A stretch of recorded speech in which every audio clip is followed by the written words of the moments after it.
Hi students, I wanted to make sure that I went over storyboarding with you. It's just like sketching for a logo or some sort of brochure or anything that you do creatively. Storyboarding is that creative method when you're going into animation and video. It's something that you do to help you maintain staying on track, to visualize all the assets that you might need before you go out and actually shoot or go on a shoot.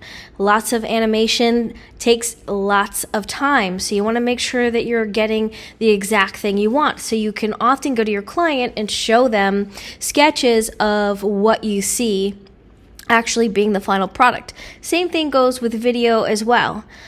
So I've got a couple of videos that I'm going to play for you that I think are super helpful for both if you're trying to go into maybe a documentary film type thing or even a creative film, as well as pitching a brand or to a brand or a client. So I think it's really helpful. We're going to go over this more in your CGC 250 and your ARV 219 in your spring semester of your senior year. But I just wanted to at least give you some background now. Storyboarding is the progression of a marketing video or animation or film. So you're wanting to put each scene or shot into a assigned panel in order, and each panel will include a visual sketch or photo of your concept, and you can include dialogue, notes, audio, and more in each panel. So you can have a picture of your opening scene and you're establishing a location like, say, Myrtle Beach, and you could want to use a drone shot. So you would have a picture of Myrtle Beach, and down below it you would say drone shot of Myrtle Beach. So that's just an example of one type of panel within a storyboard. A storyboard is a graphic organizer that plans the narrative for whatever you're trying to tell. So if you're trying to tell a story for a brand or a product, if you're trying to tell a story for a film, if you're trying to build an animation or a graphic that will move in an animation, you're going to want to know the sequential order of things, and drawing that out helps you figure this out before hours and hours are spent either developing something in an animation program or filming something for a video. So sketching out a storyboard really helps spend less time and less money in the long run if you are getting all your ideas out there before you go in to shoot or create an animation. There are so many different types of storyboards. It does not need to be fancy. It can be anything from getting out your sketch pad and drawing squares on a page and putting stick figures along with notes. It can be photos that you get and you put them in an order. I have a video here that's going to reference some software that you could possibly use to do some storyboards. So it doesn't have to be fancy, it just has to be well thought out enough.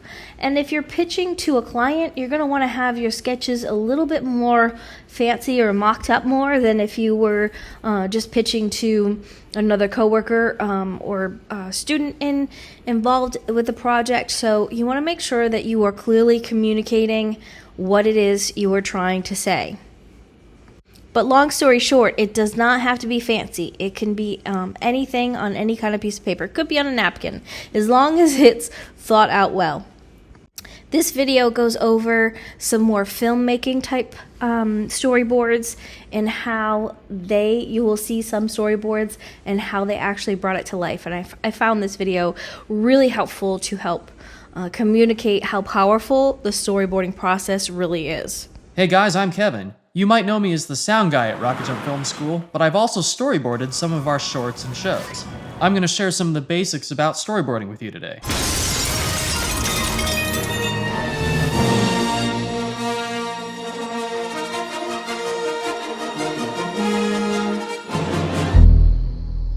Storyboards are illustrations that represent the shots that will ultimately make up a movie. They allow you to build the world of your film before you actually build it. There aren't any strict exacting rules on how to do storyboards. Conveying information is what's important. Storyboards are ultimately a technical document, a tool. So it doesn't matter if you're a skilled illustrator or not. This can work just as well as this. Wait, could take care of this. Yeah, it's no problem. Tell him to put it on my tab. Even if you struggle with perspective or can barely draw a stick figure, you can still convey what types of shots you want and their basic composition. Who storyboards? Typically, the director sits down with a storyboard artist to help articulate their vision. However, it's not uncommon for cinematographers and production designers to join in the process as well. At Rocket Jump, I usually meet with the director and produce rough thumbnail sketches that summarize the important information in each panel, and then afterward I'll fill in the details on my own, meeting with the director once again after completing the panels to make sure everything works. We'll then share the completed panels with the rest of the team. So let's break down the parts of a storyboard. The panel, or frame, is a rectangle that represents what the camera will see. Panels come in a bunch of different shapes. Pick a panel shape that matches your shooting aspect ratio. Square, widescreen, really widescreen. A person drawn really small in the panel is a wide or establishing shot. A big head taking up half the panel is a close-up. What an excellent day for an exorcism. You'd like that? Deciding where you put the person in your frame is the basis of your composition. This may seem really basic, but this has a huge impact on how you prepare for your shoot. These illustrations give your cinematographer a starting point. Things like camera angles, lighting, depth of field, the whole gamut of decisions can be informed by the storyboards. It's also a great way to decide what you'll need out of your locations. Do you really need a giant bottomless pit? Or can you get away with one visual effects wide shot and then cover the rest in tighter shots? Okay, let's talk about arrows. So now that we have a panel with a character in it, let's say that character is moving to the left. By drawing an arrow pointing to the left, we show where that character, or door, or dinosaur is moving. There's no real rule to drawing arrows, and everyone has their own personal style, but what's important is that your arrows are easy to read and make sense. Here's some examples of arrows. Arrows for characters moving towards camera. Arrows for characters moving away from camera. This character's kneeling down, and this character's head is falling off. Arrows within the panel usually mean a subject is moving in the shot. Arrows around the edges usually imply some sort of camera movement. So here, the raptor lunges right, and the camera pans left. Now let's talk about camera movement. Camera movement arrows also aren't really standardized, but let's go over some common ways camera movement is illustrated. Dolly movements are typically done with one arrow, often narrowing a little bit to suggest movement in or out of 3D space. Both dolly shots and zooms can also be illustrated by placing arrows in all four corners of the panel. This shows a widening, or narrowing, of perspective. You can draw a panel within your panel to show how far your dolly or zoom goes.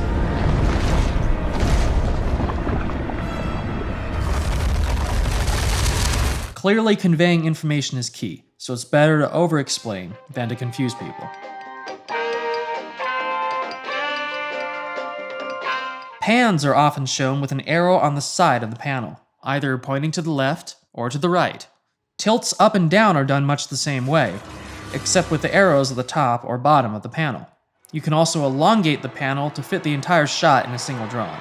Since this can get a little confusing, it's okay to make a note indicating whether or not the shot is tracking versus panning or dollying versus zooming, because arrows are often used the same way in both instances. You can make your notes beside the panel or in the arrow itself. Sometimes you'll need more than one drawing to illustrate what's happening in a single shot, especially if it's a really complicated action or camera movement. When you take panels with angle, composition, on-screen movement, and camera movement, and then combine these panels into a sequence, you have the foundation of your movie.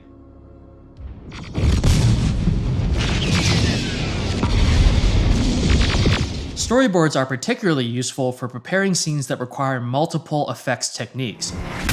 For this scene from Truck Flipper vs. Bus Puncher, we used storyboards to decide what was going to be stunts, what was going to be practical on-set special effects, what was going to be green screen, and what was going to be CGI, based on exactly what kind of action was needed in each specific shot. Without planning ahead, a scene like this would have been impossible to shoot in the amount of time we had available.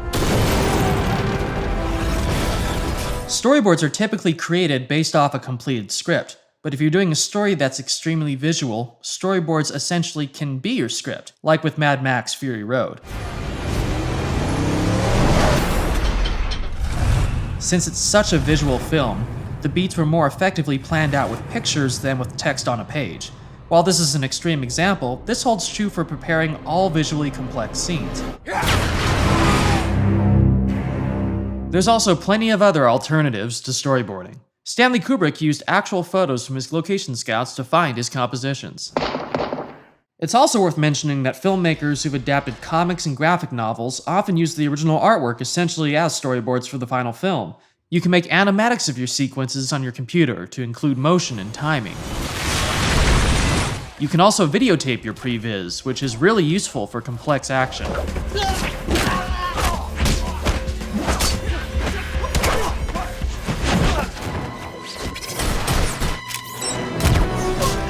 You don't need the actual set, costumes, or magical flying speeder bikes to test out your ideas. In the original Star Wars, George Lucas used real World War II documentary footage to help pre-visualize the space battles. Here they come.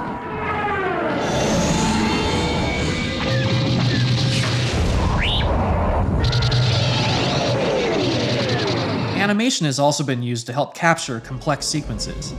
Jurassic Park used stop-motion animation to pre-visualize the dinosaur scenes.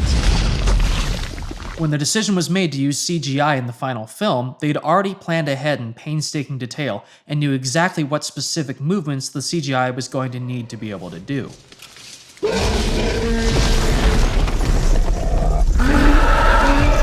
By the time Peter Jackson did the Lord of the Rings trilogy, digital technology had developed to the point where they were able to motion capture the cave troll sequence, and then move a digital camera around in 3D space to pre-visualize the entire scene in a virtual setting. There's no hard and fast rules or one way to do it. But the ultimate goal is planning and clear communication. So whatever tool is going to help you prepare and share your vision the most, use it. It'll pay off when you get to set, and will help empower you to make the best film possible. If you have any questions or would like to share some of your own storyboards, please visit our forums. I'll see you next time, guys. Hope you didn't get bored.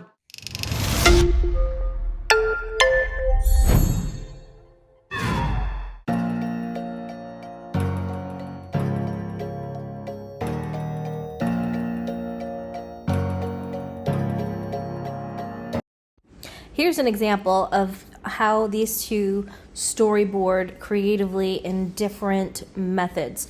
You're going to see their creative process. It's meant to be a little sarcastic and to be funny, so I want to preference this that it's, maybe not politically correct all the way through, but it's worth noting how they come up with their process and how they finish. It's very, very similar to the way things are work in an agency or outside in any kind of client type situation. Hi, I'm Danny. And I'm Alan from Third String Kicker, and this is Pitch versus Pitch. Now we're about to have a client walk in, and he's gonna give us a challenge for a pitch for his product. Oh boy. Okay, I'm a little stuck. We're gonna have to split up and brainstorm a pitch and present it to him. We open up on a sweeping wide shot. He comes up with a brilliant idea. Bing! And this client is gonna pick whoever he thinks is the best pitch, and that person wins. So buckle your belts for a pitch parade. That's right, make sure you like and subscribe to Studio Binder and push the bell icon for notification. Good afternoon, gents. Hi. I'm Bill Watterson, your client. Your commercial challenge is this: supercharged motor oil. And whomever delivers the best pitch to make a commercial for that product wins. But there's a catch. I don't want to see any vehicles of any kind. No vehicles whatsoever. Any questions? Tough. Welcome to the real world, gents. Well, this is pretty daunting. I don't even know what motor oil does. Yes, we got a lot of work to do. So we're gonna split off and start our brainstorming. And may the best pitcher pitch their pitch. You said pitch a lot. Pitch!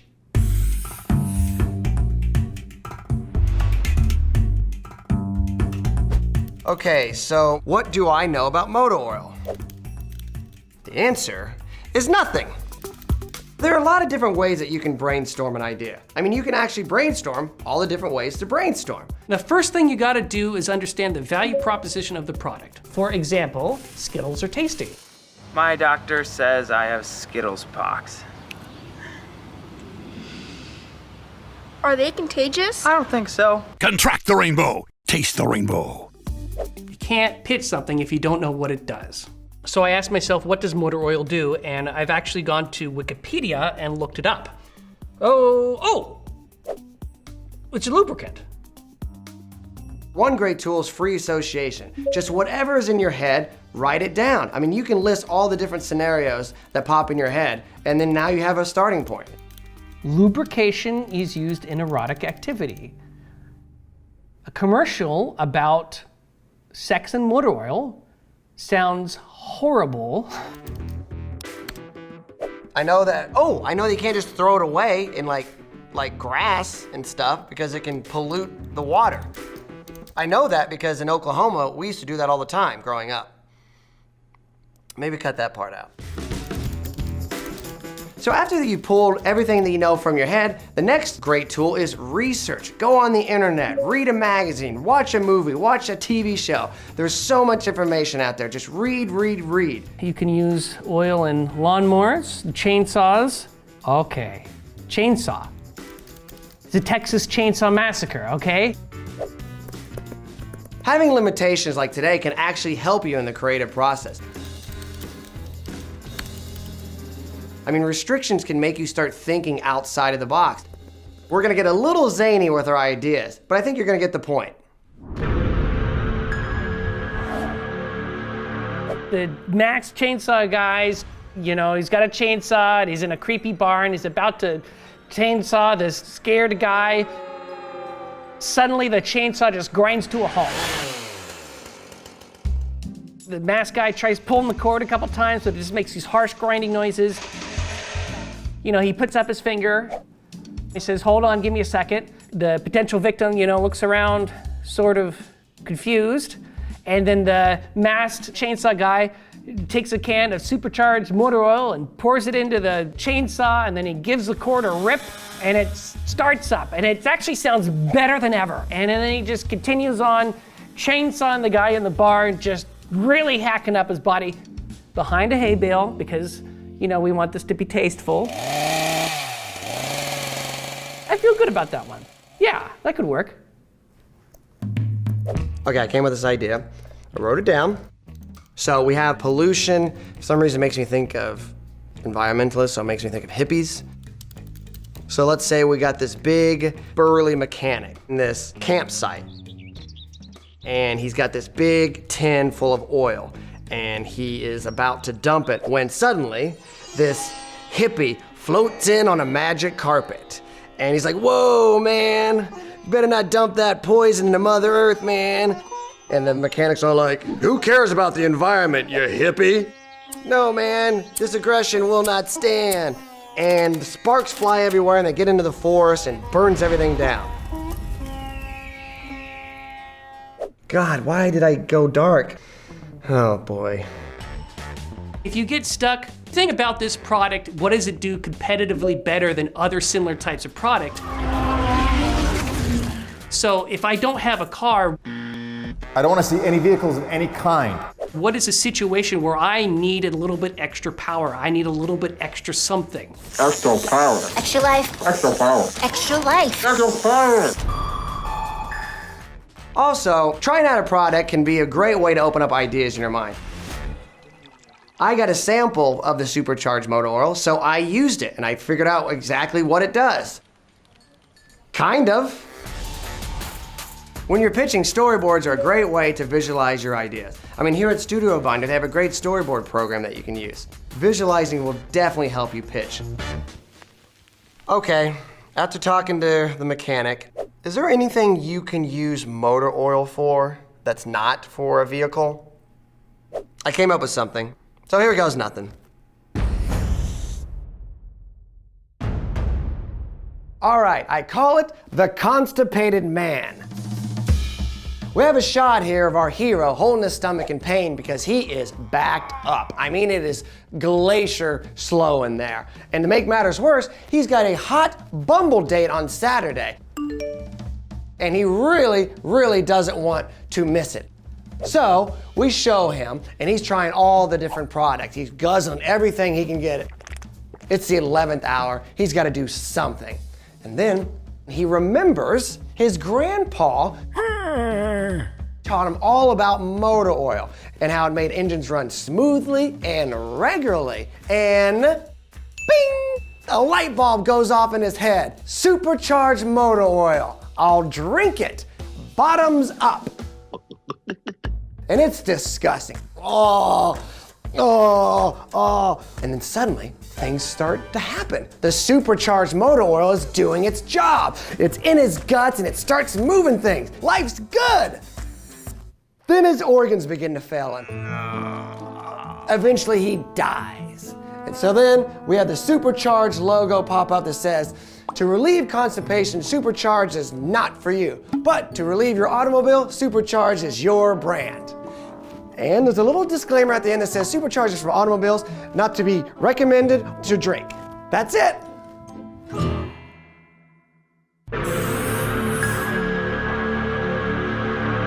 All right, here's my idea for supercharged motor oil.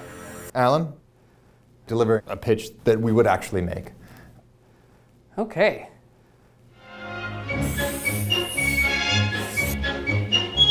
We open up on a sweeping wide shot of a strange, mystical land. In the distance, we see a young, innocent girl walking up a yellow brick road. It's Dorothy.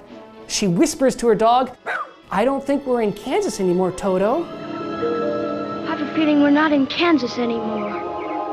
That's when she spots the Tin Man. He's frozen in place, rusted and miserable. "Help me," he barely mumbles. "Don't worry, I have just the thing for you." And Dorothy pulls out a supercharged can of motor oil from her picnic basket. She pours it into the seams of the Tin Man, who suddenly springs to life. The Tin Man becomes incredibly limber, and he's doing ridiculously high leg kicks. Dorothy skips down the yellow brick road with the Tin Man liquid dancing beside her. Their silhouettes go off in the distance as we get a close-up shot of supercharged motor oil, with a voiceover saying, "Supercharged, we keep you moving."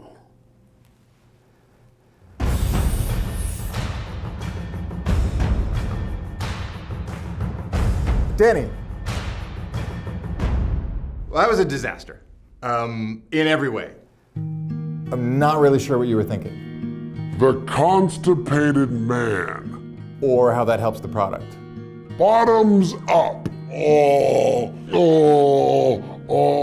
You would have to be crazy to think that would land. Or ever get produced. Or even be worth putting down on paper. But Alan, I loved what you did. Very ambitious, very creative. You took advantage of the challenge, yet still let the product do what it does. Great work. Yay! Well, that kind of went as I expected. Really? Yeah. I thought you thought it was a good idea. Well, I thought it was funny and it was definitely memorable, but I didn't, think about the value proposition part. The value proposition of The value proposition the value proposition of your product. So let us know what you thought was the best pitch and what you would do if you had to pitch something. What would be your idea? Let us know in the comments down below. And the next time that you guys are coming up with a pitch, Studio Blender has some great screenwriting software and storyboarding tools to help you craft your next perfect pitch. And it's free to get started. Yeah. Pitch! Don't put your poison in the veins of Mother Earth. Don't put, it's like a real Pete Seeger type song. Don't put your pain. We should get him, Pete Seeger. Doesn't sound anything like Pete Seeger, and he's dead. Pete Seeger's dead? What about Bob Dylan? Is he alive? If you have any questions or you want to talk about any of the stuff that you've seen here in further detail, please feel free to reach out, either email me or send me a text at 843-267-2110. I hope you found this very productive in this last week of classes and that this helps you going forward to your spring semester of your senior year. Thanks!